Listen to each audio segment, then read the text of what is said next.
Você já percebeu que estamos testemunhando o desenrolar dos capítulos finais da história bem diante dos nossos olhos?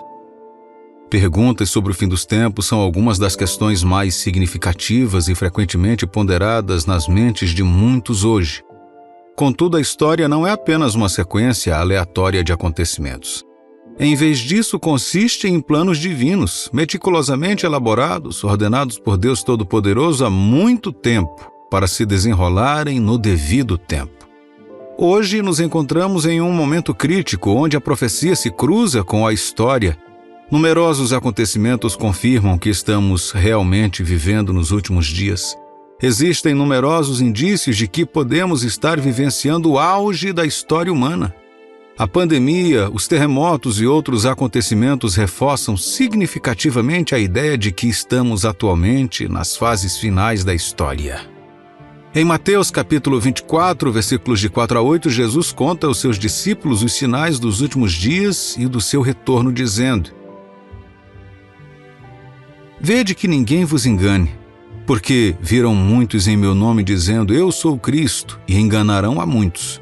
E certamente ouvireis falar de guerras e rumores de guerras. Vede, não vos assusteis, porque é necessário assim acontecer, mas ainda não é o fim. Porquanto se levantará nação contra nação, reino contra reino, e haverá fomes e terremotos em vários lugares. Porém, tudo isso é o princípio das dores. No vídeo de hoje, mostrarei evidências de que o fim dos tempos está próximo. Examinaremos a mudança global em direção a uma ordem mundial unificada e examinaremos os crescentes conflitos e esforços para estabelecer um palco para a chegada do Anticristo. É essencial compreender esta informação para se preparar para a era atual. Recomendo que você assista esse vídeo na íntegra. Participe das orações no final da mensagem e receba bênçãos para você, sua família e seus amigos. E antes de prosseguirmos, encorajo você a mostrar seu apoio se inscrevendo em nosso canal, curtindo esse vídeo e o compartilhando pelo menos uma vez. Ao fazer isso, você está se associando a nós para espalhar o Evangelho, impactar mais vidas e promover o reino de Deus aqui na Terra. Obrigado por fazer parte desta missão divina. Agora, de volta ao nosso tema, já existem grandes tendências para uma ordem mundial global, e isto está se tornando rapidamente uma realidade hoje. Mas vamos fazer uma pausa por um momento. O que exatamente é uma ordem mundial global? Isto se refere a um sistema de governo profetizado que surgirá nos últimos dias. Ela prevê um governo mundial com uma autoridade política singular que domine todo o planeta e a humanidade, que seja um sistema de governo imensamente formidável e eficiente. A ordem mundial global envolve a fusão dos recursos militares, industriais e financeiros para estabelecer e defender a paz e a segurança mundiais. Os defensores de uma nova ordem mundial usam frequentemente discursos que promovem o globalismo, defendendo um mundo sem fronteiras, um conceito que se alinha com os avanços tecnológicos que testemunhamos hoje, como a internet. Sua visão normalmente gira em torno da unificação das pessoas, culturas e crenças em uma entidade coesa. Em alguns aspectos, esta ideia de unidade é inegavelmente atraente.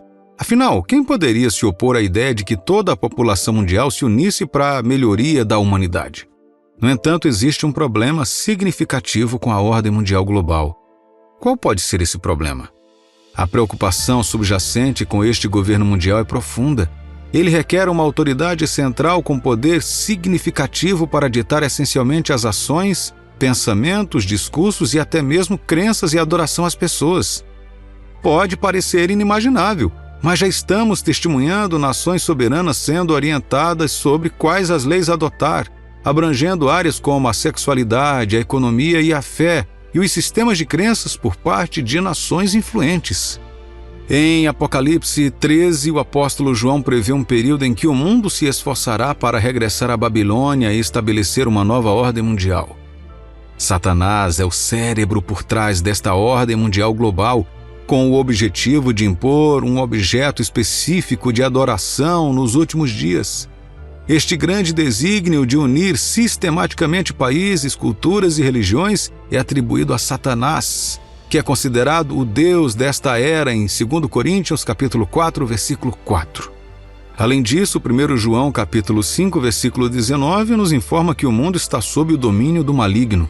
João explica isto desta forma em Apocalipse capítulo 13, versículos de 1 a 4. Vi emergir do mar uma besta que tinha 10 chifres e 7 cabeças, e sobre os chifres 10 diademas, e sobre as cabeças nomes de blasfêmia. A besta que vi era semelhante a leopardo, com pés como de urso e boca como de leão.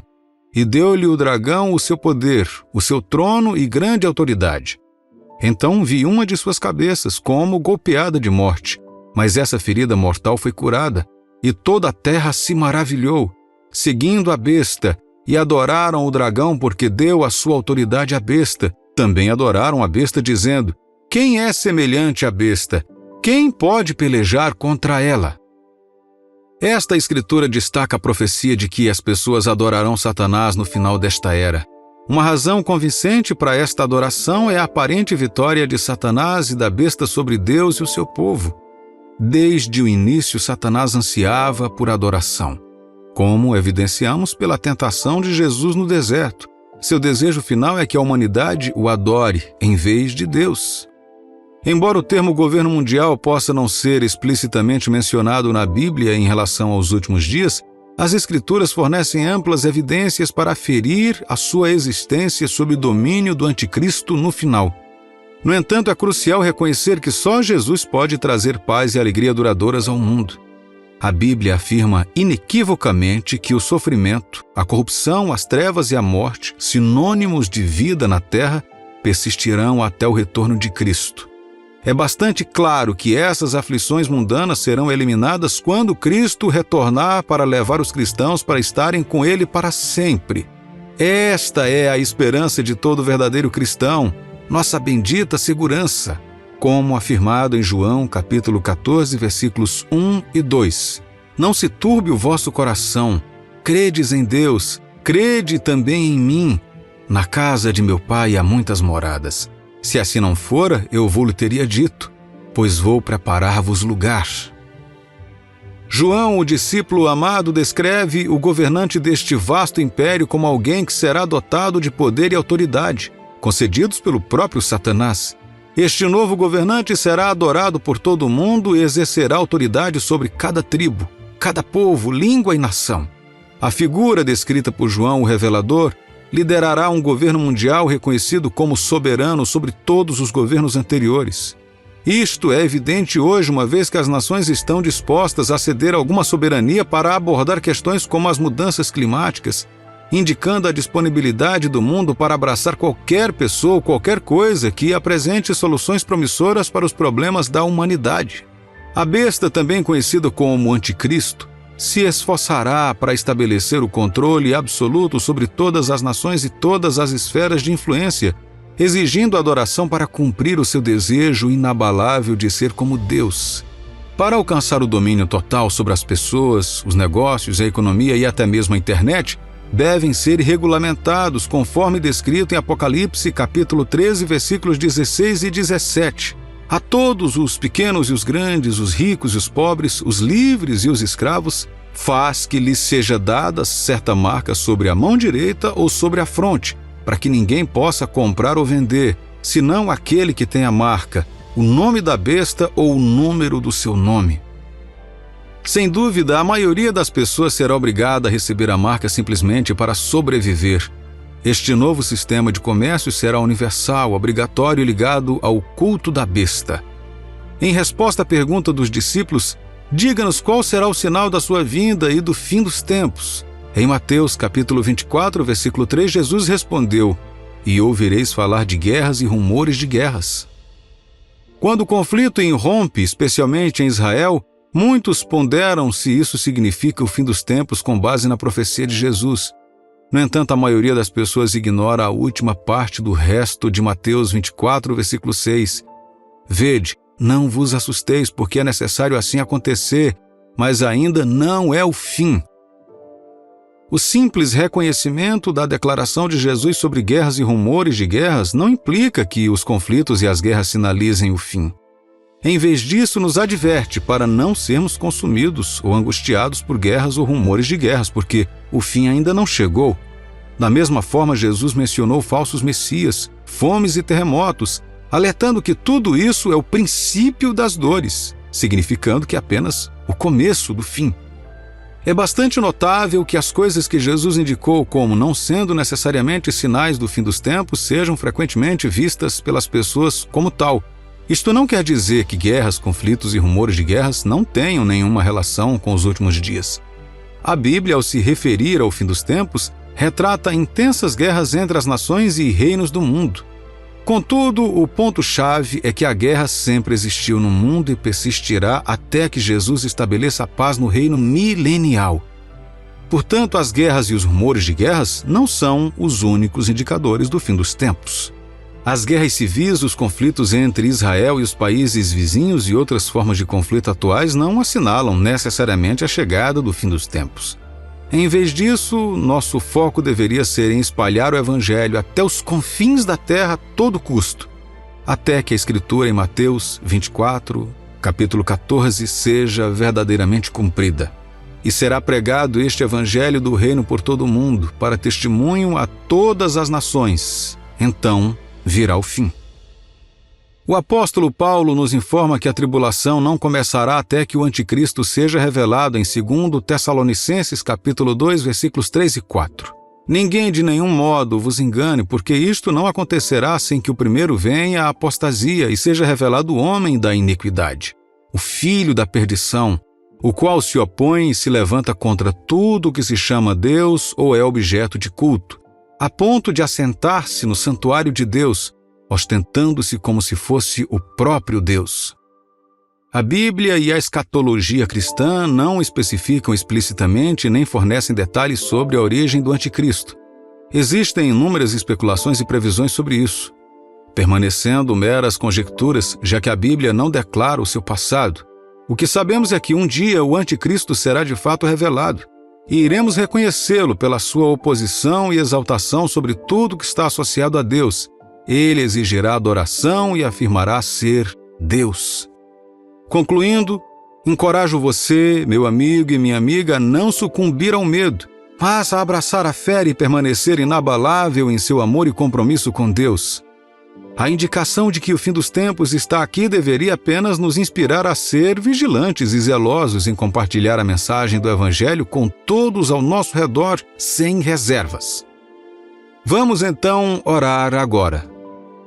Senhor Deus e Pai, agradecemos por este dia e por nos revelar que é Tua vontade que o Evangelho alcance os cantos mais distantes da terra. Buscamos a graça de levar o Evangelho com ousadia àqueles que ainda não o ouviram. Oramos para que seus corações se abram ao Evangelho. Amado Pai, elevamos aqueles que ainda não entregaram seus corações a Ti, pedindo que a luz do Evangelho brilhe em seus corações, que eles vejam a luz do Evangelho e que o Teu poder salve suas almas. Oramos também por cada missionário, evangelista e indivíduo que compartilha o Evangelho com os perdidos, para que o Senhor os fortaleça, concedendo a essas pessoas coragem e intrepidez. Que a graça do Senhor Jesus Cristo, o amor de Deus e a comunhão no Espírito Santo estejam com todos nós, hoje e para sempre. Declaramos que as bênçãos desta oração estão sobre todos os nossos ouvintes, suas famílias e seus entes queridos. Fazemos esta oração e te agradecemos em nome do Senhor Jesus. Amém e graças a Deus. E se eu compartilhasse com você um capítulo intrigante do passado, uma época em que um tipo único de pessoas percorriam nosso mundo? E se eu mencionasse que a história tem essa estranha capacidade de ecoar através do tempo, se repetindo de maneiras inesperadas? Agora, esse grupo especial de indivíduos sobre o qual quero falar não é uma típica história evolucionária. Eles possuem algo notável e distinto daquilo que conhecemos hoje. Agora, quando o termo Nefilim passa pela sua cabeça, o que surge primeiro? Frequentemente, as pessoas o associam a uma raça humana mencionada no Antigo Testamento. Eles são retratados como fisicamente impressionantes e heróicos, quase como gigantes bíblicos, ou mesmo semideuses, como alguns ponderam. Bem, no vídeo de hoje vou revelar algo ao mesmo tempo chocante e profundamente esclarecedor sobre os Nefilins. e por que tantas pessoas estão pesquisando esse nome no Google agora. Iremos investigar por que esses seres estão ganhando atenção agora e explorar seu significado em nossa história. Que papel eles desempenharam nos tempos antigos e como seu legado pode nos impactar nesses últimos dias. Será uma jornada esclarecedora e acredite, você não vai querer perdê-la. Agora vejamos a primeira passagem que esclarece a existência desses seres estranhos na história da humanidade, conforme revelado na Bíblia. Nossa jornada começa no livro de Gênesis capítulo 6, versículos 1 ao 4. Como se foram multiplicando os homens na terra, e lhes nasceram filhas, vendo os filhos de Deus, que as filhas dos homens eram formosas, tomaram para si mulheres, as que entre todas mais lhe agradaram. Então disse o Senhor: o meu espírito não agirá para sempre no homem, pois este é carnal, e os seus dias serão 120 anos. Ora, naquele tempo havia nefilins, gigantes na terra, e também depois, quando os filhos de Deus possuíram as filhas dos homens, os quais lhes deram filhos, estes foram valentes, varões de renome na antiguidade. Essa escritura revela uma verdade profunda, indicando que os nefilins não eram meras invenções da imaginação. Eles são realmente reais o suficiente para serem mencionados na Bíblia. Isso autentica a sua existência, enfatizando que este não é apenas mais um conto de ficção, mas uma realidade documentada para lermos e acreditarmos. Mas por favor, entenda isso, é crucial notar que a nossa compreensão dos nefilins é derivada exclusivamente da Bíblia, excluindo qualquer fonte extra-bíblica. Portanto, a nossa mensagem hoje dependerá mais de como a palavra de Deus revela esses seres do que de qualquer outra fonte. Agora, vamos explorar quem são os nefilins de acordo com a Bíblia. Descritos como caídos ou gigantes, os nefilins poderiam talvez ter sido a descendência resultante da união entre os filhos de Deus e as filhas dos homens, conforme detalhado em Gênesis capítulo 6, versículos 1 ao 4. O termo filhos de Deus apresenta um conceito complexo na Bíblia, abrangendo anjos, demônios e outros seres que podem ter existido antes do nosso tempo. A frase filhos de Deus, em Gênesis capítulo 6, tem duas interpretações principais. Alguns argumentam que essas criaturas podem ser anjos caídos, citando o apoio das escrituras de 2 Pedro 2:4 e Judas 1:6 ao 7. Por outro lado, outros propõem que eram homens da linhagem piedosa de Sete se casando com mulheres da linhagem ímpia de Caim. Apesar dessas perspectivas, o significado predominante e típico dos filhos de Deus no Antigo Testamento se refere aos anjos, conforme indicado nos livros de Jó e Daniel. A identidade dos nefilins e dos filhos de Deus gerou um debate considerável, especialmente porque eles parecem distintos dos humanos comuns. Contudo, uma das revelações mais marcantes sobre esses seres surge em Gênesis capítulo 6, versículos 5 e 6. Viu o Senhor que a maldade do homem se havia multiplicado na terra e que era continuamente mal todo o desígnio do seu coração. Então se arrependeu o Senhor de ter feito o homem na terra, e isso lhe pesou no coração. A presença dessas criaturas amplificou a maldade a uma extensão inimaginável. Eles normalizaram o pecado e a ilegalidade entre a humanidade a ponto de todo pensamento humano ser considerado mal pelo próprio Deus. A influência deles fez com que o pecado parecesse atraente e interessante, levando o Senhor Deus a se arrepender de ter criado os humanos e causando profunda angústia ao seu coração. Reserve um momento para refletir sobre a gravidade do coração perturbado de Deus e como ele se sentiria ao olhar para o estado do mundo hoje. Jesus, em Mateus capítulo 24, nos falou sobre os últimos dias e traçou um paralelo com os dias de Noé. Curiosamente, os nefilins, segundo a história bíblica, viveram nos dias de Noé. Isso nos leva a nos aprofundarmos nas atividades das pessoas na Terra durante a época de Noé. Mas antes de fazermos isso, vamos explorar o que Jesus mencionou especificamente em Mateus capítulo 24, versículos 36 ao 39. Mas a respeito daquele dia e hora ninguém sabe, nem os anjos dos céus, nem o Filho, senão o Pai. Pois assim como foi nos dias de Noé, também será a vinda do Filho do Homem. Porquanto assim como nos dias anteriores ao dilúvio comiam e bebiam, casavam e davam-se em casamento até o dia em que Noé entrou na arca e não o perceberam, senão quando veio o dilúvio e os levou a todos, assim será também a vinda do Filho do Homem. Reflita nessas palavras de Jesus e considere como as condições dos dias de Noé se assemelham aos nossos tempos atuais. O período que precede o retorno de Jesus pode ser conhecido pelos eventos que ele predisse e pelos sinais que ele nos instruiu a observar. No entanto, o momento exato da sua volta permanece imprevisível. Entre os numerosos sinais que ele compartilhou, um que se destaca é a comparação com os dias de Noé. Mas espere um minuto. O que aconteceu nos dias de Noé? Uma característica significativa dos dias de Noé foi a rapidez do desastre que se abateu sobre o povo naquela época e a sua ignorância. Eles foram abandonados ao seu próprio modo de vida, alheios ao julgamento iminente de Deus e desinteressados de saber em qualquer forma. Se afogando no pecado e na maldade, eles ficaram cegos e surdos ao julgamento iminente de Deus. Apesar das advertências sinceras de Noé, as pessoas do seu tempo rejeitaram seu apelo piedoso sobre o julgamento iminente. Elas perceberam isso como uma espécie de piada e permaneceram totalmente despreparadas para o que estava por vir. Noé, um verdadeiro pregador da justiça, não encontrou ninguém que levasse a sério qualquer uma de suas advertências. Você percebe paralelos entre os dias de Noé e os nossos tempos atuais? É uma questão que vale a pena pensar. Existem contrastes entre a nossa era e os dias de Noé? Você pode observar quão poucos dão ouvidos aos pregadores da justiça hoje?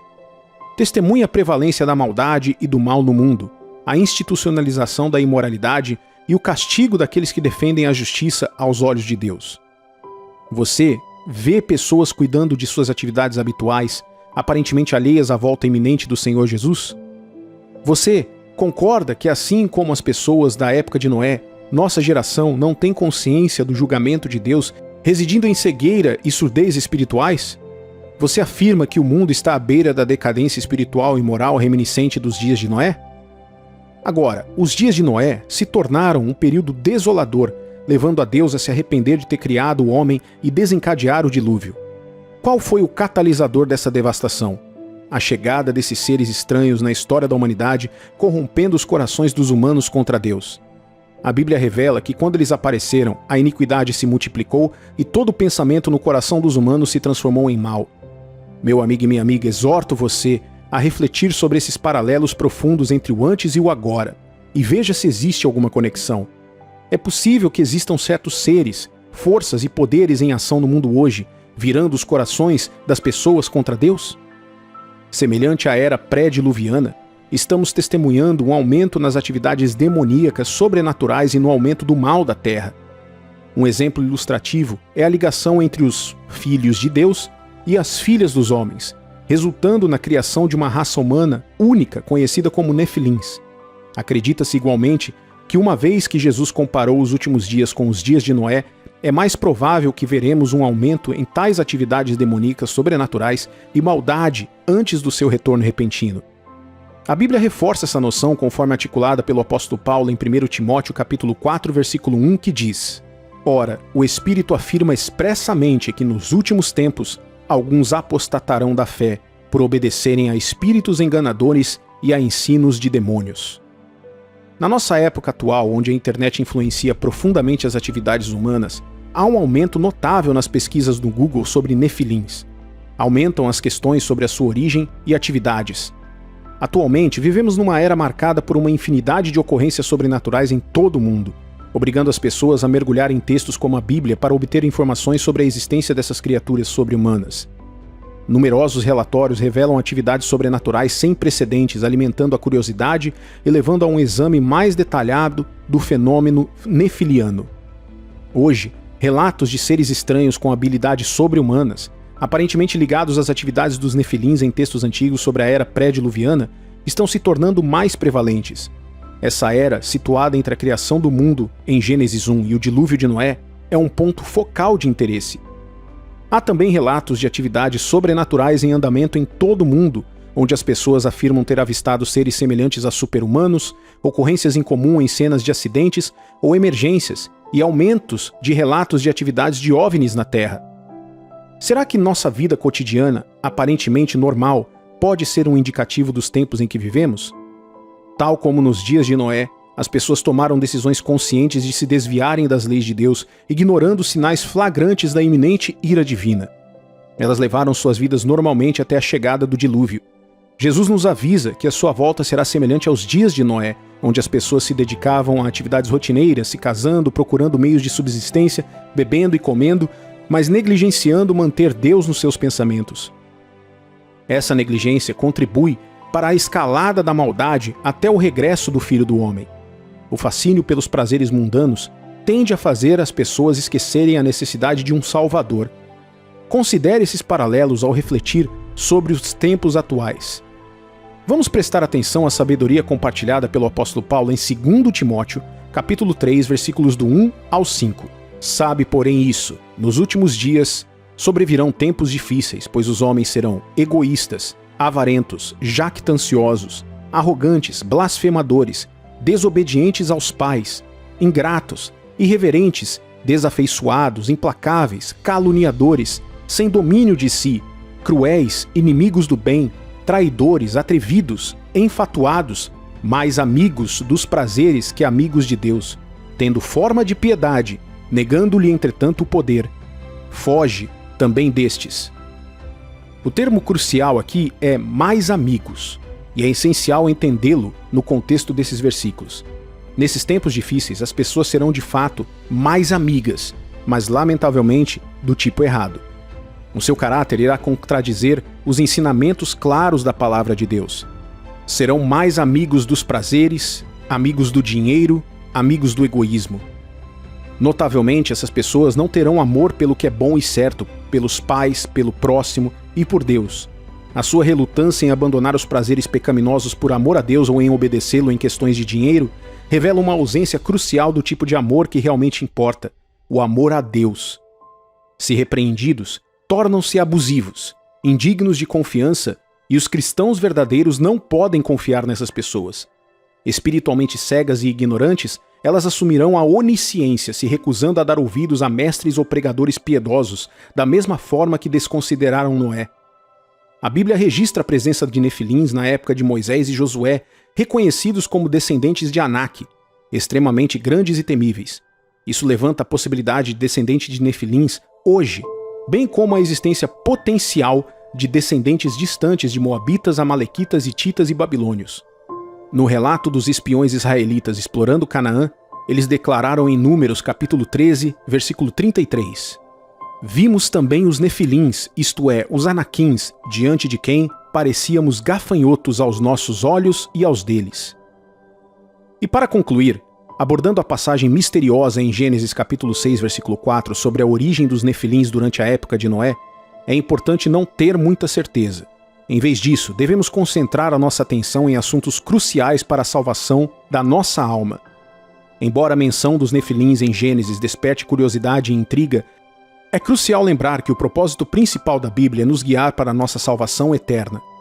Em vez de nos aprofundarmos nas origens e na natureza desses gigantes, é mais benéfico nos concentrar nos ensinamentos e lições que podem moldar a nossa jornada espiritual. Ao direcionar a nossa atenção para os valores do amor, da compaixão e da fé, podemos nutrir um relacionamento mais próximo com Deus e cultivar uma vida que se alinhe com seu plano divino. Em última análise, é através das nossas ações e da obediência aos mandamentos de Deus que podemos encontrar a verdadeira realização e alcançar a salvação eterna. Você está ciente de que o aumento do conhecimento é um sinal do fim dos tempos, mas que esse tema é muitas vezes esquecido hoje? Houve um tempo na história em que as pessoas estavam ansiosas por obter conhecimento, sem poupar despesas, tempo ou esforços na sua busca. No entanto, elas viram que isso era difícil porque o momento para tal compreensão ainda não havia chegado. Você sabe por quê? A escatologia, o estudo bíblico do fim dos tempos, destaca vários sinais que têm evidências abundantes que apoiam a sua veracidade e autenticidade. Esses sinais mencionados nas Escrituras incluem rumores de guerra, terremotos, pestes, maldade, engano e muitos outros. No entanto, há um sinal sutil mais significativo sobre o fim dos tempos, também mencionado na Bíblia. O profeta Daniel, enquanto estava na Babilônia, revelou este sinal. O que é este sinal exatamente? É encontrado em Daniel capítulo 12, versículo 4, que afirma: Tu, porém, Daniel, encerra as palavras e sela o livro até o tempo do fim. Muitos o esquadrinharão e o saber se multiplicará. Nesse vídeo revelarei uma perspectiva perspicaz sobre esse sinal do fim dos tempos. muitas vezes esquecido, que está se tornando rapidamente uma realidade, mas recebe menos atenção das nossas discussões sobre o fim dos tempos. Tenho certeza de que você encontrará alegria e bênção nesta revelação. Eu gentilmente encorajo você a assistir esse vídeo até o final, participar das orações e receber bênçãos para você, sua família e seus amigos. Antes de continuarmos, mostre seu apoio se inscrevendo em nosso canal, curtindo este vídeo e compartilhando pelo menos uma vez. Suas ações nos ajudam a alcançar mais vidas, espalhar o Evangelho, tocar corações e promover o reino de Deus aqui na Terra. Obrigado por fazer essa parceria conosco nesta missão. Hoje, enquanto se fala no assunto do fim dos tempos, nossas mentes se voltam para alguns dos sinais apocalípticos que foram profetizados na Bíblia. Pensamos em eventos como guerras e rumores de guerras, pestilências, o surgimento do iníquo, a marca da besta e muito mais. Isso ocorre porque a maioria dessas profecias são menos abstratas e podem ser facilmente vistas em qualquer dia e hora com um pouco de atenção. Nossas mentes rapidamente se voltam para as imagens vívidas e para a realidade da instrução do 666. Nos apressamos para o Apocalipse, contemplando as muitas surpresas sobre o fim dos tempos.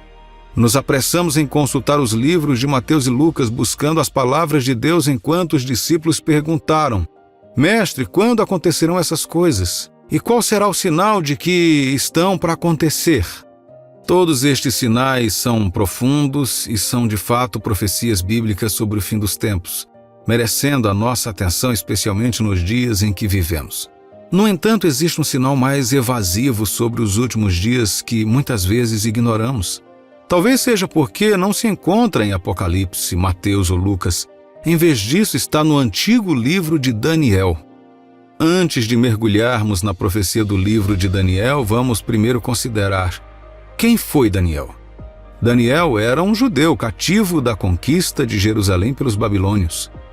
Junto com muitos outros de Judá, Daniel e seus 3 amigos foram exilados para a Babilônia. Devido à sua coragem e às evidentes bênçãos de Deus, foram recrutados para o serviço do rei em Babilônia. Daniel, conhecido por sua grande fé, coragem, disciplina e integridade, mais tarde serviu outros reis da Babilônia e da Pérsia durante sua vida. Deus concedeu a Daniel sabedoria divina para interpretar sonhos e resolver questões desafiadoras, de acordo com Daniel capítulo 5, versículo 12. Porquanto espírito excelente, conhecimento e inteligência, interpretação de sonhos, declaração de enigmas e solução de casos difíceis se acharam neste Daniel, a quem o rei pusera o nome de Beltesazar. Chama-se, pois, a Daniel, e ele dará a interpretação. O livro de Daniel revela muitos detalhes sobre os planos de Deus para o mundo no fim dos tempos. Ele contém numerosas profecias sobre reinos importantes, incluindo a notável visão da estátua no 2º capítulo. Esta profecia prevê a ascensão e queda de 4 grandes reinos em todo o mundo: Babilônia, Pérsia, Grécia e Roma.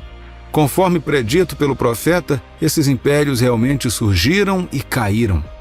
Você sabia também que o livro de Daniel contém muitas profecias sobre o fim dos tempos, o anticristo e os últimos dias? Vamos nos aprofundar nessas profecias quando o conhecimento aumentará. Diferentes interpretações cercam esta profecia em particular, e uma perspectiva é que a frase "muitos o esquadrinharão" e o saber se multiplicará significa que mais pessoas buscarão o conhecimento das Escrituras do que nunca na história humana. Esta interpretação se alinha com a realidade de que o conhecimento da Bíblia foi grandemente influenciado pelos avanços da tecnologia. Você sabia que há mais acesso às Escrituras hoje do que até mesmo na época dos apóstolos nos dias de Jesus? Este versículo sugere que, nos últimos dias, as pessoas em todo o mundo buscarão ansiosamente o conhecimento espiritual, se aproximando das Escrituras. É evidente na fome que você vê hoje por conhecimento espiritual genuíno sobre Deus, seus caminhos e seu caráter. Deus, falando ao profeta Daniel, comunicou que nos últimos dias seu povo aumentará significativamente o seu conhecimento das Escrituras à medida que se envolverem sinceramente com a palavra de Deus com sinceridade e verdade. Para confirmar esta profecia, podemos olhar para trás na história e observar que nunca antes houve um tempo com tal abundância de conhecimento da Bíblia. O povo de Deus agora possui amplo conhecimento. Nossa geração foi abençoada com avanços tecnológicos que aumentaram muito a nossa capacidade de pesquisar as Escrituras. Por exemplo, através da internet podemos acessar rapidamente a Bíblia, mesmo sem uma cópia física dela. Hoje, diversas traduções estão disponíveis em plataformas digitais como e-books e áudio. Além disso, nunca antes houve um tempo como o presente, com a sua miríade de revelações sobre as Escrituras, de concordâncias a comentários, literatura, diários e muito mais. Indivíduos dedicam suas vidas para garantir que outros compreendessem as Escrituras. A era que vivemos é realmente uma bênção no que diz respeito ao conhecimento da Palavra de Deus. Você e eu agora podemos pesquisar a Bíblia com um nível de compreensão mais profundo e claro. Antes, conseguir isso em segundos era quase impossível. Outro ponto de vista sobre a interpretação da profecia de Daniel é que nos últimos dias haverá um aumento no conhecimento. Houve um progresso significativo no conhecimento humano em saúde, negócios, transporte, educação e todos os outros campos da vida imagináveis. Isso mostra um enorme aumento no conhecimento em todos os aspectos da humanidade. Esta perspectiva é reforçada pelo fato de hoje o conhecimento ter sido profundamente influenciado pela internet. A internet fornece uma quantidade imensurável de informações para a humanidade. Na verdade, enquanto você assiste a esse vídeo agora, ele serve como uma confirmação de que o caminho realmente será aumentado. Apenas algumas décadas atrás, transmitir um vídeo poderia parecer impossível. Hoje podemos viajar convenientemente de carros, ônibus, trem e avião. Este desenvolvimento é visto como uma confirmação da profecia de Daniel. É inegável que houve um salto surpreendente no conhecimento e nas habilidades humanas. Apenas alguns séculos atrás, os meios de transportes comuns eram cavalos e burros. No entanto, hoje a humanidade pode viajar até a Lua e explorar outros planetas. Em meio a todos esses avanços alinhados com o cumprimento da profecia de Daniel, há uma declaração impressionante feita por Jesus Cristo na última parte de Lucas capítulo 12, versículo 48. Mas aquele a quem muito foi dado, muito lhe será exigido, e aquele a quem muito se confia, muito mais lhe pedirão. Esta passagem sugere que a nossa geração terá um nível maior de responsabilidade perante Deus no dia do julgamento por causa da vasta quantidade de conhecimento que nos foi confiada. Embora haja um julgamento vindo para todas as gerações que viveram na Terra, muito foi confiado à nossa geração e, de acordo com as palavras de Jesus em Lucas capítulo 12, muito será exigido de nós. Assim como na parábola dos talentos em Mateus 25, vemos que os servos que foram considerados fiéis para trazer lucro negociaram com tudo que lhes foi confiado, trazendo de volta lucro ao Senhor em relação ao que lhes foi dado.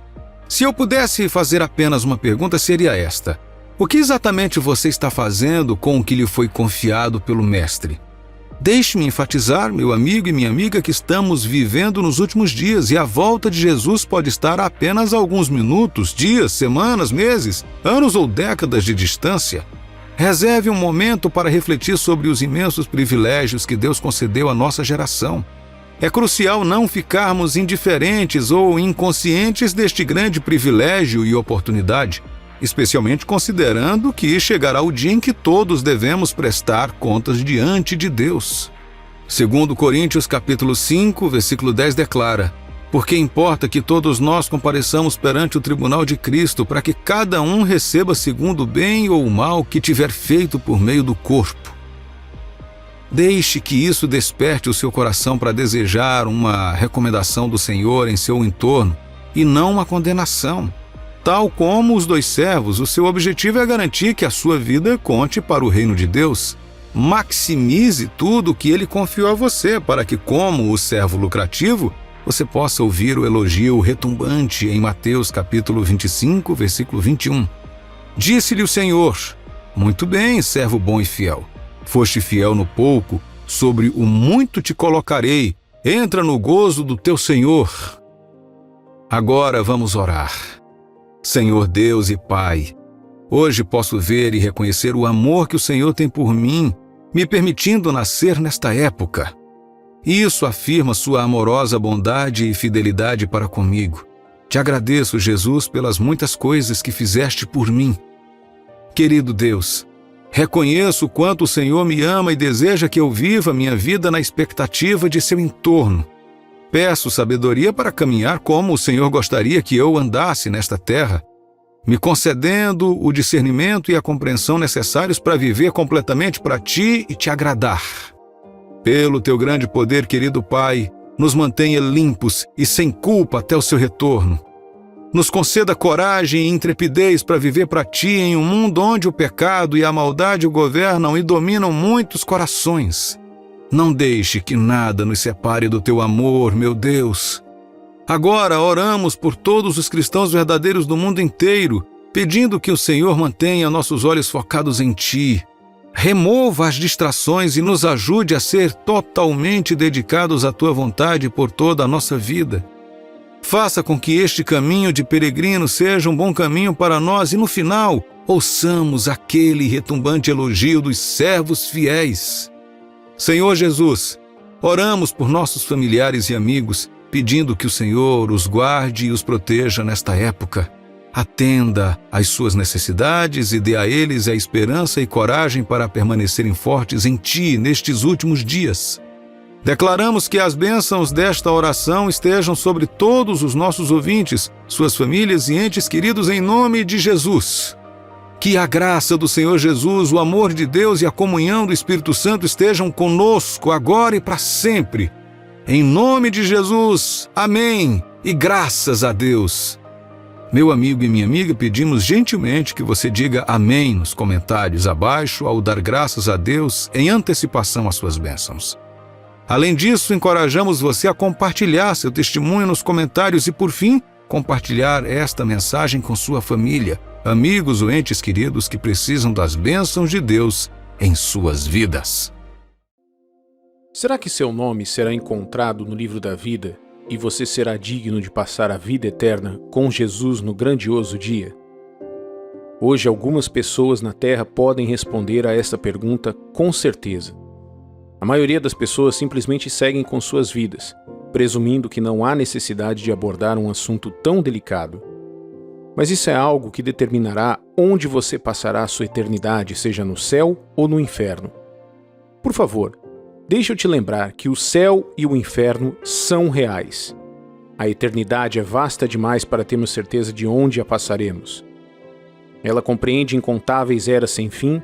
Precisamos saber onde passaremos a eternidade. Isso é de extrema importância. Tornou-se uma noção popular de que céu e inferno são invenções religiosas concebidas para incutir medo e manter o controle das pessoas. Mas isso não é verdade. Se o céu e o inferno fossem apenas conceitos, Jesus não teria falado deles. No Novo Testamento, Jesus falou do inferno 70 vezes. Se o inferno fosse um mero conceito, Jesus não o teria enfatizado dessa maneira. Também, da mesma forma, Jesus falou sobre o céu 2 ou 3 vezes mais do que sobre o inferno. Jesus falou sobre o caminho para o céu em Mateus capítulo 7, versículos 13 e 14. Entrai pela porta estreita, larga é a porta e espaçoso o caminho que conduz para a perdição, e são muitos os que entram por ela. Porque estreita é a porta e apertado o caminho que conduz para a vida, e são poucos os que acertam com ela. Nessa passagem, Jesus fala que a porta estreita é a única entrada para o reino de Deus. E o próprio Jesus é tanto a porta como o caminho. Consequentemente, a porta é extremamente estreita, pois Jesus é o único caminho e a única porta para ela. O caminho estreito de Deus nos leva à vida espiritual e eterna com Ele. No entanto, em comparação com a multidão de pessoas na Terra hoje, apenas alguns descobrem esse caminho estreito. Nesse vídeo, vou revelar uma verdade surpreendente sobre por que muitas pessoas não vão chegar ao céu no final da sua jornada aqui na Terra. Também compartilharei alguns pontos espirituais sobre como evitar o inferno e o julgamento iminente de Deus. É realmente uma bênção para você ver este vídeo neste momento, então abra seu coração e receba essa mensagem de Deus para você. Antes de continuarmos, você sabia que o céu é um lugar preparado para pessoas preparadas? Você pode estar se perguntando como isso seria possível. Jesus disse aos seus discípulos em João 14 que ele iria preparar um lugar para eles, para que pudesse voltar e levá-los consigo. Portanto, o céu é um lugar meticulosamente preparado exclusivamente para aqueles que estão preparados para viver nele. E você, meu amigo e minha amiga, será que você está preparado ou preparada? Antes de responder, vamos considerar a verdadeira razão pela qual muitas pessoas não vão para o céu. A razão é simples, é por causa do pecado. O que exatamente é o pecado? A Bíblia nos ensina que pecado é desobediência a Deus. O primeiro homem e a primeira mulher que Deus criou o desobedeceram. Satanás levou Adão e Eva a quebrar a lei de Deus, marcando o primeiro caso de pecado na história humana. Gênesis capítulo 3, versículos 6 e 7, narra essa história. Vendo a mulher que a árvore era boa para se comer, agradável aos olhos e a árvore desejável para dar entendimento, tomou-lhe do fruto e comeu, e deu também ao marido, e ele comeu. Abriram-se então os olhos de ambos, e percebendo que estavam nus, coseram folhas de figueira e fizeram cintas para si. Esse único ato de desobediência alterou toda a natureza e comportamento da humanidade, impactando significativamente o curso do mundo. Pecado é desobediência à palavra de Deus. É qualquer ato de rebelião contra Deus. Envolve agir de acordo com os próprios desejos contrários à palavra e à vontade de Deus. Tendo compreendido o que é o pecado, é crucial discutir como ele funciona. Muitas pessoas hoje não têm consciência de que o pecado é principalmente uma natureza antes de se manifestar como um ato. A natureza do pecado é inerente a cada pessoa. É por isso que ninguém ensinou a você como contar sua primeira mentira. Por natureza você já sabia mentir. À medida que crescemos naturalmente, a tendência ao ódio começa a se desenvolver. As pessoas podem te ensinar a canalizar o ódio contra as coisas e os outros, mas essa habilidade não é ensinada. Da mesma forma, nenhum de nós foi ensinado a buscar vingança, mas à medida que amadurecemos, começamos a desejar vingar os erros percebidos pelos outros. Esses comportamentos afirmam que o pecado é uma natureza. É por isso que Davi reconheceu que nasceu e foi moldado na iniquidade. Visto que essa natureza está dentro da pessoa, pecar não é apenas um comportamento, mas uma fonte de prazer. É por isso que muitas pessoas hoje sentem prazer em fazer o mal, já que a Bíblia confirma que o pecado é prazeroso. Você sabe por que muitas pessoas são enredadas pelo pecado? É simplesmente porque elas encontram prazer nisso, desfrutam da aprovação que advém de desafiar a palavra de Deus e estão contentes com os elogios que recebem por se associarem com pessoas influentes na sociedade. Veja o que diz Hebreus capítulo 11, versículo 25. Ele preferiu sofrer com o povo de Deus em vez de gozar por pouco tempo os prazeres do pecado. É por isso que devemos ser cautelosos, pois o pecado proporciona prazer e satisfação temporários, mas é seguido por culpa silenciosa e destruição potencial. O pecado não abrange apenas a fornicação, a embriaguez, a idolatria, o ódio, a inveja e coisas do gênero. Ele é a manifestação que confirma a presença da natureza pecaminosa inerente a cada pessoa. Romanos, capítulo 3, versículo 23 diz: "Pois todos pecaram e carecem da glória de Deus." Isso indica que mesmo sem manifestar atos pecaminosos, uma pessoa ainda é pecadora porque a natureza do pecado reside dentro dela. A solução reside em crer na obra consumada de Jesus na cruz para lidar com essa natureza pecaminosa. O mundo foi criado para te induzir a amar e a se entregar ao pecado. Isso ocorre porque Satanás é o governante desse mundo. Ele governa os sistemas do mundo. Inúmeras distrações são abundantes, seja na rua, nos shoppings ou no cinema. Ele posicionou estrategicamente seus agentes para introduzir o prazer do pecado onde quer que você vá. Veja o que nos adverte 1 João capítulo 2, versículos 15 ao 17. "Não ameis o mundo, nem as coisas que há no mundo. Se alguém amar o mundo, o amor do Pai não está nele. Porque tudo que há no mundo, a concupiscência da carne, a concupiscência dos olhos e a soberba da vida, não procede do Pai, mas procede do mundo. Ora, o mundo passa, bem como a sua concupiscência. Aquele, porém, que faz a vontade de Deus, permanece eternamente." Isso indica que o sistema foi estabelecido por pessoas pecadoras para operar sem Deus. A sociedade, os objetivos, os pensamentos, as religiões e os modos de vida derivam da natureza decaída da humanidade. De acordo com a palavra de Deus, o mundo não conhece a Deus. O mundo não tem consciência do que são os verdadeiros cristãos. O mundo mantém uma animosidade contra Deus e os cristãos verdadeiros, e está sob controle de Satanás. Deus selecionou cristãos no mundo para serem seu povo especial. A batalha é, portanto, entre Satanás e os humanos. Ele se esforça para sujeitar todos ao julgamento de Deus para que o mesmo julgamento sob o qual ele está se aplique a todas as pessoas. A todo custo, ele retrata a desobediência à lei de Deus como algo atraente, visando que os indivíduos caiam em seus esquemas e sejam condenados por Deus. No entanto, é sua escolha sucumbir ao engano e à manipulação dele, pois Satanás não pode te controlar. Deus concedeu às pessoas o livre-arbítrio. Agora que estabelecemos que o pecado é a razão, vamos considerar por que os pecadores não podem entrar no céu. Deixe-me compartilhar 2 motivos. A primeira razão é os pecadores que carregam sobre eles a penalidade do pecado. Meu amigo e minha amiga, o pecado traz consigo uma consequência. O salário do pecado é a morte, como o apóstolo Paulo capta lindamente em Romanos, capítulo 6, versículo 23. Porque o salário do pecado é a morte, mas o dom gratuito de Deus é a vida eterna em Cristo Jesus, nosso Senhor. Contudo, a boa notícia é que Jesus pagou a pena de morte, para que não tenhamos que morrer. No entanto, qualquer pessoa que se recuse a crer indica sua falta de interesse na oferta de vida de Deus. O pecado realmente paga salários aos seus escravos, e o salário é a morte. Essa morte acarreta a separação eterna de Deus. Cada escravo do pecado recebe exatamente o que merece e ganha através do seu comportamento. Que comportamento é esse? Eles rejeitam a oferta de vida de Deus. Essa é a escolha mais absurda que qualquer pessoa pode fazer. Contudo, o que Deus dá aos seus servos não é um salário, mas um dom, que é a vida eterna.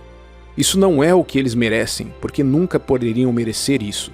No entanto, na sua misericórdia, Deus concede vida eterna com ele no céu a todos os que recebem a sua oferta de vida pela fé em Jesus Cristo. Essas pessoas não servem a Deus para obter a vida eterna, elas servem a Deus porque já têm a vida eterna. A segunda razão é: o céu é um lugar de santidade, justiça e ordem. Você já pensou como seria o céu se tivesse até mesmo um único pecador lá? O céu, então, não seria santo, justo ou ordenado. O céu seria contaminado por apenas um pecador. O céu é um reino de completa obediência a Deus, a sua palavra e às suas leis. No entanto, admitir qualquer pecador no céu simplesmente permitiria a impiedade, a injustiça e a desordem no reino de Deus. Não são ações que as pessoas fazem ou deixam de fazer que as tornam justas ou santas. Antes é o que elas creem ou não. Por exemplo, Deus vê todos os que creem em Jesus como santos, justos e irrepreensíveis. Por outro lado, Deus vê qualquer pessoa que não entregou o seu coração a Jesus como profana, injusta e perversa. É por isso que o julgamento de Deus recai sobre aqueles que não aceitam o sacrifício de Jesus. As pessoas não estão sob julgamento dele pelas manifestações externas do pecado, mas devido à sua recusa em abandonar a natureza pecaminosa dentro delas. Assim, é extremamente perigoso desconsiderar a obra consumada de Jesus e levar uma vida que não se alinha com a vontade de Deus. Praticar boas ações, como caridade, ajudar os necessitados e demonstrar bondade e amor, não garantirá a vida eterna. Algumas pessoas acreditam que praticar esses atos as deixará em paz com Deus. No entanto, a verdade é que somente aceitar Jesus como Senhor e Salvador pode trazer paz com Deus, seguida naturalmente de boas obras. Apenas frequentar a igreja, ser batizado ou ter um nome cristão não significa ser salvo. A salvação vem da aceitação de Jesus como Salvador e Senhor. Alguém pode ser pastor, filho de pastor ou diácono, mas isso não garante a salvação. A salvação é alcançada através do reconhecimento da própria natureza pecaminosa, da fé no sacrifício de Jesus e da confissão de que ele morreu por essas pessoas. Romanos capítulo 10, versículo 9 declara: Se com a tua boca confessares Jesus como Senhor e em teu coração creres que Deus o ressuscitou dentre os mortos, serás salvo.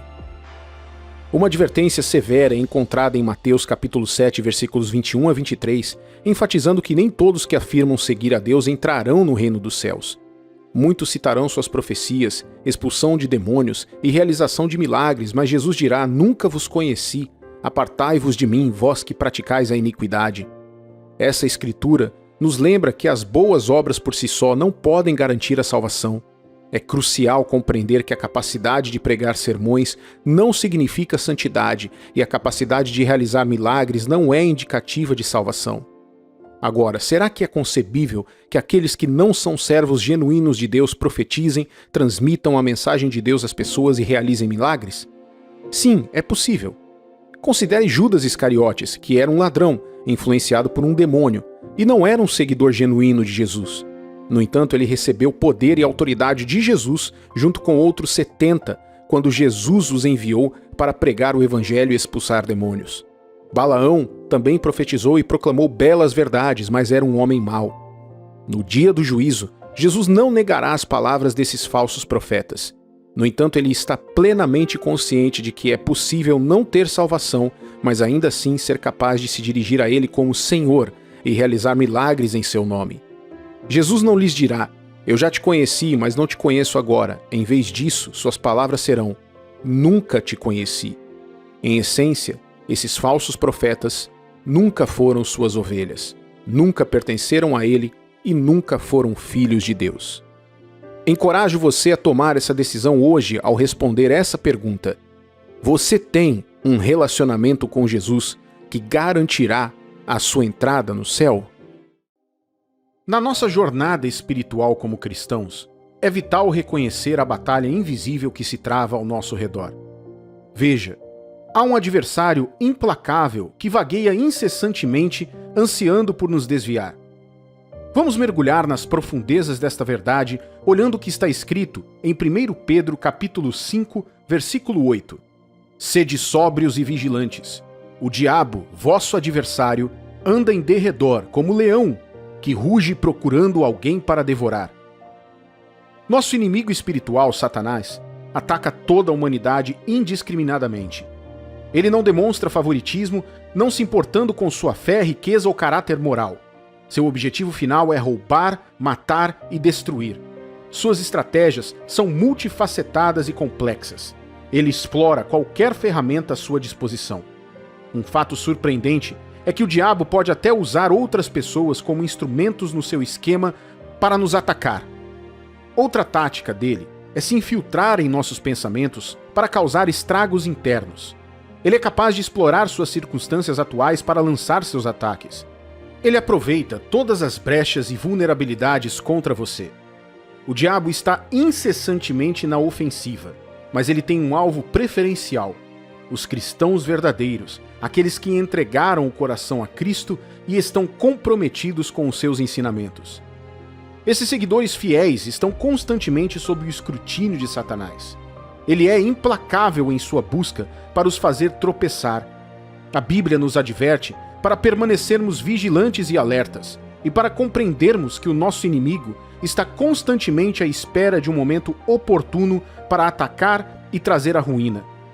Isso mostra o fato de que, embora as investidas de Satanás sejam incessantes, ele considera certos momentos ideais para lançar os seus ataques espirituais.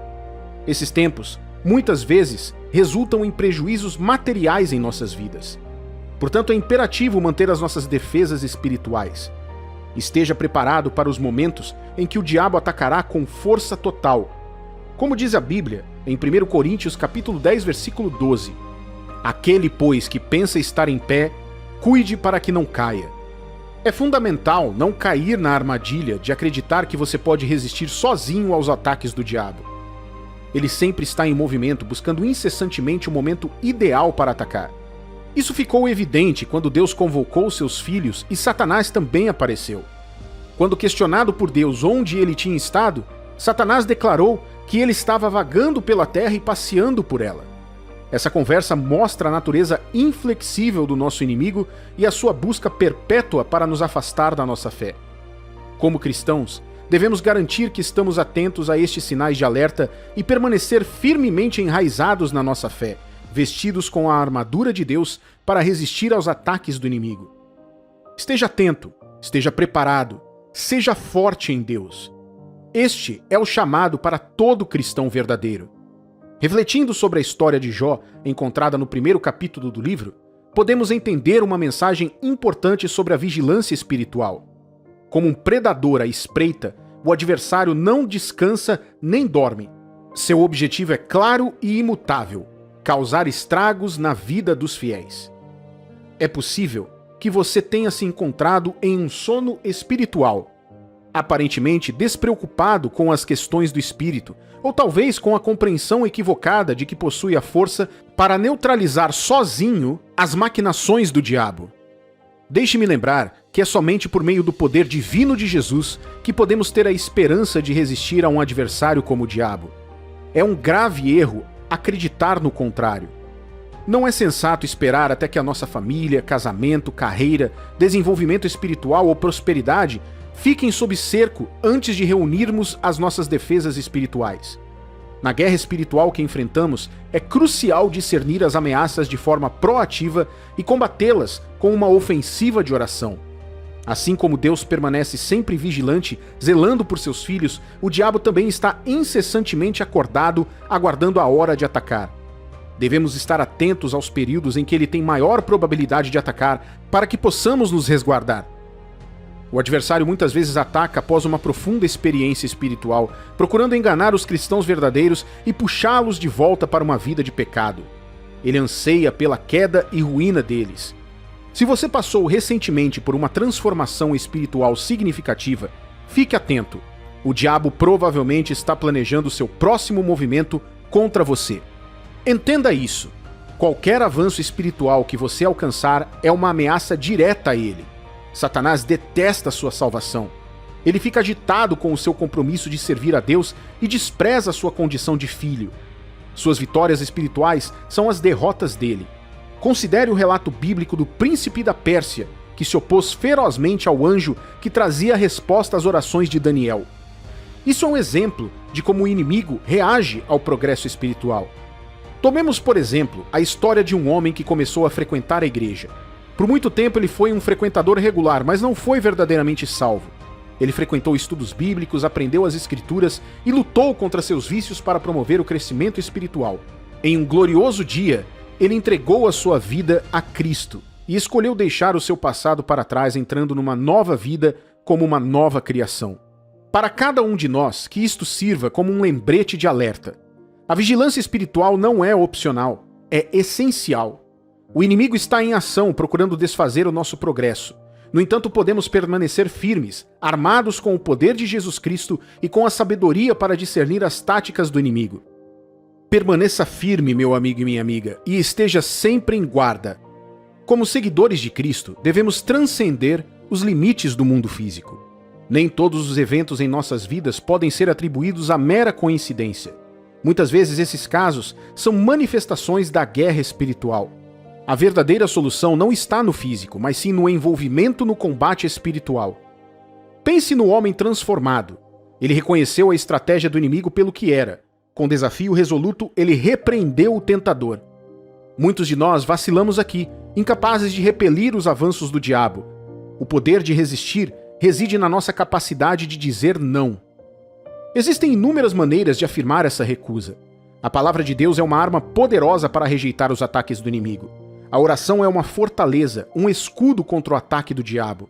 E diante da tentação, especialmente da imoralidade sexual, a Bíblia nos aconselha, em 1 Coríntios capítulo 6, versículo 18, fugir da impureza. Qualquer outro pecado que uma pessoa cometer é fora do corpo, mas aquele que pratica a imoralidade peca contra o próprio corpo.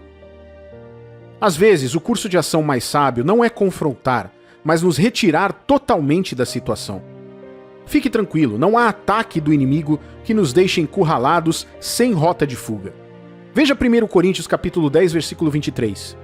Todas as coisas são lícitas, mas nem todas convêm. Todas são lícitas, mas nem todas edificam. Isso nos garante que nosso Pai amoroso nunca permitirá que enfrentemos uma tentação grande demais para resistirmos.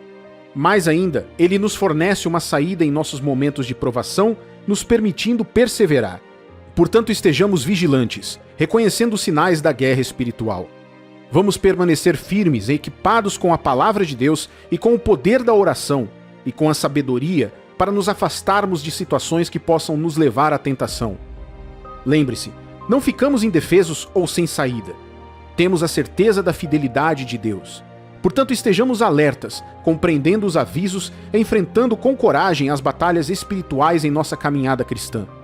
O caminho de um cristão não está isento de desafios e devemos estar vigilantes. Lembre-se, nosso Deus é sempre fiel, sempre proporcionando um caminho para a nossa libertação quando as provações chegam. Considere a época em que Jesus, após seu batismo, se retirou para o deserto para um período de edificação espiritual de 40 dias e 40 noites. É natural imaginar que os anjos o teriam cercado, cantando lindos hinos de encorajamento. Surpreendentemente, não foram os seres celestiais, mas sim Satanás quem apareceu primeiro. Esse encontro traz para nós uma lição profunda. Após marcos espirituais significativos em nossas vidas, é essencial estar vigilante. O diabo muitas vezes vê estes momentos como oportunidades para testar a nossa fé. Quer seja depois de um batismo, de um jejum espiritual ou de uma experiência de oração transformadora, o adversário pode tentar abalar o nosso compromisso. Agora, você já deve ter ouvido pessoas dizendo: depois que você for batizado, o diabo fugirá, ou depois de um longo jejum, o inimigo vai embora. Mas a experiência e a própria Bíblia nos ensinam o contrário. Esses são os momentos em que precisamos estar mais alertas, prontos para afirmar a autenticidade da nossa fé. Jesus não ficou livre da tentação após o seu despertar espiritual, mas encontrou uma saída.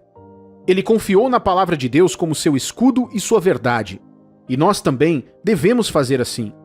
Precisamos estar preparados para combater os ataques do diabo e mostrar a ele a força divina que possuímos e a autoridade divina que nos permite resistir às suas armadilhas. Outro momento crucial para estar alerta é quando nos encontramos fisicamente sozinhos. Sim, sabemos que Deus é onipresente, Ele nunca nos abandona. Mas há momentos em que estamos fisicamente sozinhos e é nesses momentos que o inimigo ataca frequentemente. Ele enche nossas mentes com pensamentos desnecessários, nos desencaminhando. Ele se esforça para nos isolar, para nos separar da nossa comunidade cristã e daqueles que fornecem apoio espiritual. Devemos permanecer vigilantes e nunca nos deixarmos separar do corpo de Cristo. Meu amigo e minha amiga, lembre-se que ser cristão significa ser um soldado espiritual. Significa permanecer firme na verdade, estar pronto para as batalhas que surgirem no nosso caminho e saber quando e como o inimigo poderá atacar. Vamos permanecer vigilantes, fiéis e, o mais importante, vamos continuar a apoiar uns aos outros enquanto trilhamos esse caminho de retidão. Você já reparou como aqueles que são fortes na fé, os que participam regularmente da comunhão com Deus, muitas vezes parecem ter uma força ao seu redor? Esse é o poder da adoração em comum, da reunião dos irmãos na igreja. Porém, tragicamente, muitos se deixam acorrentar pelo engano do inimigo, os levando a se afastarem dessa comunhão vital. A Bíblia nos lembra, em Hebreus capítulo 10, versículo 25, não deixemos de congregar-nos, como é de costume de alguns. Antes, façamos admoestações, e tanto mais quando vedes que o dia se aproxima. Não é por acaso que essa orientação é dada. O diabo, como um leão à espreita, procura nos isolar. Quando estamos sozinhos, a mente pode divagar, e é nesses momentos de solidão que a batalha contra pecados como a luxúria e a masturbação muitas vezes se intensifica. Na natureza, observamos um padrão semelhante. Os predadores isolam as suas presas do grupo antes de atacar, um reflexo estranho das táticas do diabo. Ao nos afastar das pessoas em comunhão com Deus, ele tenta enfraquecer as nossas defesas. Mas devemos permanecer firmes, recusando nos separarmos da comunhão com cristãos verdadeiros. Também encontramos sabedoria ao refletir sobre as tentações de Jesus no deserto, conforme relatadas em Mateus capítulo 4, versículo 1. A seguir, foi Jesus levado pelo Espírito ao deserto para ser tentado pelo diabo. Jesus, conduzido pelo Espírito Santo ao deserto, foi tentado pelo diabo num momento de vulnerabilidade física, após 40 dias e 40 noites de jejum. O diabo, sempre astuto, viu uma oportunidade de atacar quando Jesus estava mais fraco. Nas nossas vidas, também passamos por momentos de vulnerabilidade emocional, física e espiritual. Pode ser o desgosto de um relacionamento rompido, a tensão dos problemas de saúde ou o peso esmagador das provações da vida. Esses são os momentos em que o adversário tem maior probabilidade de atacar com o objetivo de explorar a nossa dor e fraqueza. Meu amigo e minha amiga, prestemos atenção a estes sinais de alerta. É quando estamos fisicamente vulneráveis ou emocionalmente angustiados que ficamos mais suscetíveis ao ataque do inimigo. Em tempos de solidão ou quando nos distanciamos da nossa comunidade espiritual, damos a ele a oportunidade perfeita para nos atacar. Lembre-se, fomos avisados, e quem é avisado não padece. Nos momentos de vulnerabilidade, devemos nos apoiar ainda mais na nossa fé e na nossa comunidade espiritual, que é a igreja. Permaneça firme na fé, resista ao diabo e ele fugirá de você. Esteja vigilante, ore e mantenha a fé. Vamos nos apoiar nessa jornada, pois juntos somos mais fortes. Que as nossas vidas sejam um testemunho da nossa fé, um farol brilhante para outros seguirem. E que as nossas palavras e ações tenham impacto, enviando ondas de mudanças positivas para o mundo que nos rodeia. Permaneça abençoado e vigilante, meu amigo e minha amiga, pois a nossa jornada é longa, mas com Deus venceremos. Obrigado por ouvir esta mensagem hoje. Mantenha a fé, permaneça firme e lembre-se, você nunca está sozinho. Que Deus te abençoe abundantemente em nome de Jesus.